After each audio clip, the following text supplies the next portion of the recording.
สบายดีทุกคนมาเด้อกินข้าวปุ้นน้ำป่นน้ำข่อยเบิ่งน้ำข้าวปุ้นเป็นแต่แซ่บบ่หลายหลายหม้อบ้าไงสังเกตหม้ออีเมลเราเฮ็ดหาก็แล้วพูดอะเครื่องคือหลายแฮงแน่นแฮงแบบนี้เลยกำลังฮ้อนๆแซ่บๆ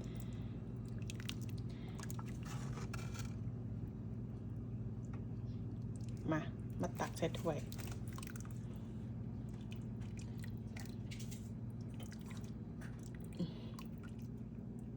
กำลังฮ้อนๆใหม่ๆข้าวปุ้นน้ำป่นเด้อเห็นมาเป็นจังซี่นี่แซ่บขนาดอันนี้ค่อยซีมแล้วนี่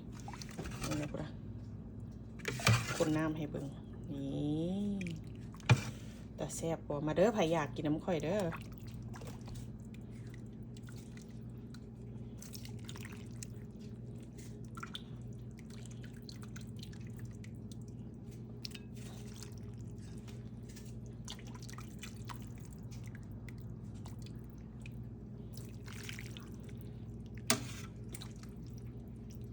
น้ำอันน่ะ